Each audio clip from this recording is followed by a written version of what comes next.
आज होता पिलूचा बर्थडे आणि त्याचा केक रात्रीच बनवून ठेवला होता मी. ऑफिसवरून येताना ब्रेड्स वेफर्स आणि जिलेबी आणली आणि घरी होता आज पावभाजीचा बेत. यायच्या अगोदरच आईंनी भाज्या शिजवून ठेवलं होतं, त्याच्यामुळे पटकन भाजी टाकायला काही वेळ नाही लागला. आणि भाजी टाकून होतोपर्यंत त्यांनी सुंदर डेकोरेशन केलं सिंपल असं.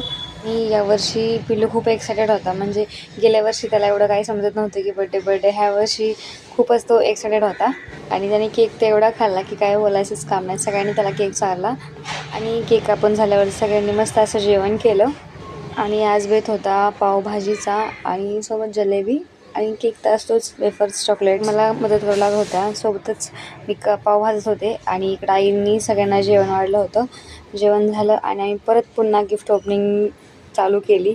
आणि सगळं आवरून झाल्यावरती पिल्लू परत ते दुकान त्याचं घेऊन बसला. त्याला हा सुंदर गिफ्ट दिलं होतं, ड्रॉइंग बोर्ड. जे पिल्लूला आवडतं ते त्या ड्रॉइंग बोर्डवर सर्व होतं, त्याच्यामुळे तो त्यामध्येच बिझी झाला. मी सर्वांचे आभार ज्यांनी फोन करून प्रेमळ शुभेच्छा दिला, मेसेज केले. So thank you so much. असं झाला पिल्लूचा बर्थडे. व्हिडिओ शेवटपर्यंत पाहिल्याबद्दल थँक्यू सो मच.